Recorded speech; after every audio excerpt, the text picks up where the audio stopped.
네, 국회에선 법사위 등 10개 상임위에서 나흘차 국정감사 일정이 진행 중입니다. 하지만 여야가 감사 개시와 동시에 곳곳에서 충돌하면서 국감은 또다시 파행을 빚는 모습인데요. 국회로 가보겠습니다. 박현우 기자. 네, 국감 나흘째인 오늘 국회에선 법사위, 정무위, 과방위 등 10개 상임위에서 국정감사가 진행되고 있습니다. 법사위는 오늘 감사원에 대한 국정감사를 진행할 예정인데 본격 감사에 돌입하기도 전에 어제 있었던 대법원 현장 국감을 두고 여야가 부딪혔습니다. 조국혁신당 박은정 의원이 대법원 현장 국감을 다룬 보수 매체 기사들을 문제 삼으며 국민의힘 개입설 의혹을 제기한 게 발단이 됐습니다. 여권 의원들이 어제 대법원에서 재판 기록이나 대법관 PC를 보러 법원을 돌아다닌 게 아니었는데도 국민의힘 의원들이 이 같은 내용의 발언을 해 명예를 훼손했다는 건데요. 추미애 위원장도 어제 국민의힘 의원들이 국감 도중 이석한 것 등을 지적하며 유감의 뜻을 나타냈습니다.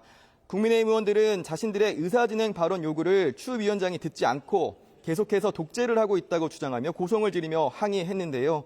오전 10시쯤 개시된 감사는 여야 간 충돌 속 30여 분 만에 중지됐다가 지금으로부터 10여 분 전쯤 재개됐지만 비슷한 상황이 이어지고 있습니다.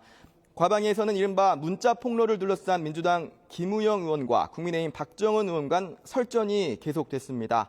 앞서 김 의원은 박 의원이 지난달 초 자신에게 욕설성 문자를 보냈다며 이를 공개했고 이에 박 의원은 김 의원도 자신에게 욕설 내용의 문자를 보냈다고 반박했는데 김 의원이 당시 문자를 보내지 않았다고 주장하며 진실게임 양상으로까지 번지는 모습입니다. 이를 지켜보던 최민희 과방위원장은 대상 기관들에 대한 감사를 우선 진행하자고 했지만 계속된 충돌에 결국 정회를 선언했습니다.